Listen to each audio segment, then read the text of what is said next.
Evelyn had brought an assortment of cookies from the Lapsco Company, hoping to cheer her mother-in-law up. But Big Mama had said, "No, thank you," that she didn't care for any. So Evelyn took them down the hall to Mrs. Threadgood, who was delighted.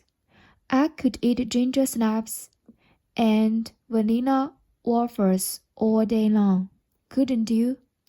Evelyn unfortunately had to nod yes. Chewing her cookie, Mrs. Threadgood looked down at the floor. "You know, Evelyn, I hate a linoleum floor. This place is just full of ugly gray linoleum floors. You'd think with so many old people out here, running around in their felt slippers, but are prone to slipping and sliding and breaking their hips. Then pull down some rocks. I have a hooked rock in my living room. I made Norris take my black tie-up shoes down to the shoe shop and get me a rubber cat's paw sole put on them. And I don't take them off from the time I get up until the time I go to bed at night. I'm not gonna break my hip. Once you do that, it's goodbye, Charlie. These old people out here are all in bed by 7:30 or 8 o'clock. I'm not used to that. I never went to bed before the 10:20 to a tenant passed by my house. I never went to bed before the 10:20 to a tenant passed by my house. Oh, I get into bed by 8 and turn out the lights so I won't disturb Mrs. Otis. But I can never get to sleep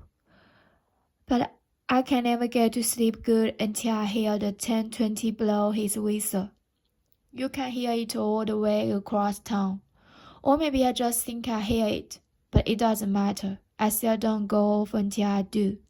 It's a good thing I love trains, because Whistle Stop wasn't never nothing more than a railroad town, and Trouttville was just a bunch of shacks with one church, the Mount Zion Primitive Baptist Church, where Sipsis and then went. The railroad tracks run right along the side of my house. It had me a fishing pole. I could reach out and touch the trains with it. That's how close I am.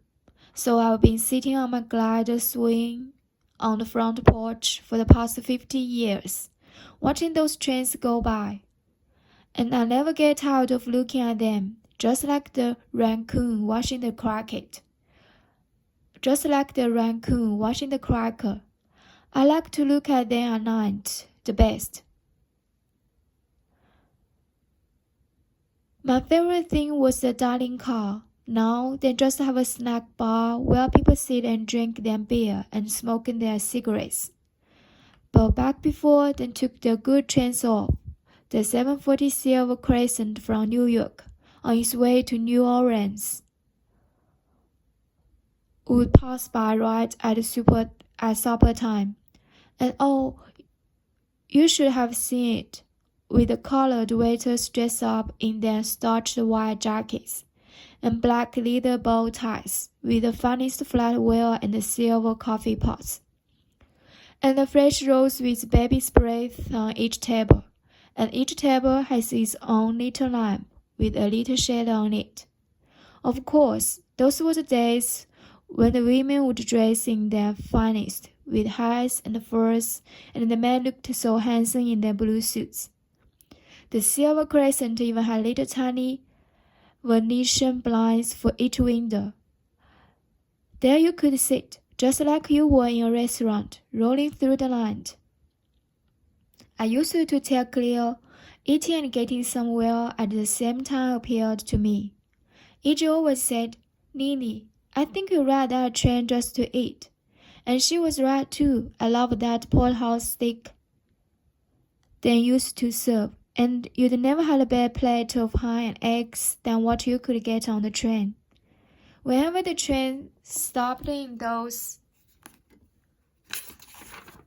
small towns along the way. People would sell the cooks fresh eggs and ham and fresh trout. Everything was fresh back then. I don't cook that much anymore.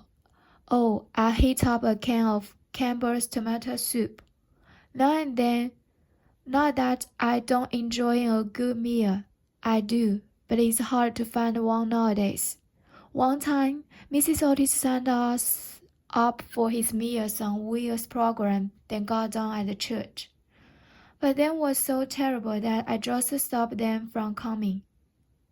They may have been on wheels, but they weren't anything like the meals you could get on the trains.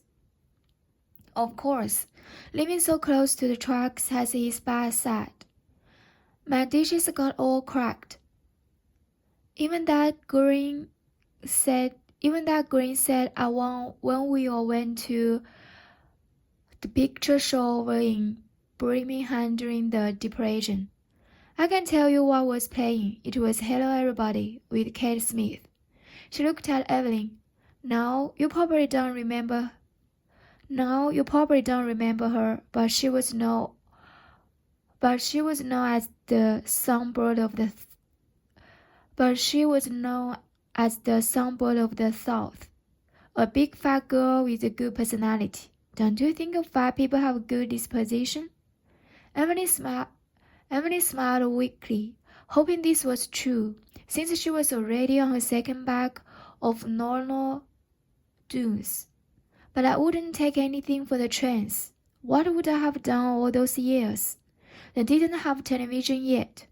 I used to try and guess where people were coming from and going to. Every once in a while, when Cleo could scrape together a few dollars, he'd take me and the baby on the train and we'd go as far as Memphis and back. Jasper, Big George, and Ozan's son was a poor man porter at the time, and he'd treat us like we were the king and queen of Romania. Jasper went on to become the president of the Brotherhood of the Sleeping Car Porters Union. He and his brother Artis moved to Birmingham when they were very young, but Artis wound up in jail 2 or 3 times. It's funny, you never know how a child will turn out. Take Ruth and E.J.'s little boy, for instance. Having to go through life like that could have ruined some people, but not him. You never know what's in a person's heart until they're tested. Do you?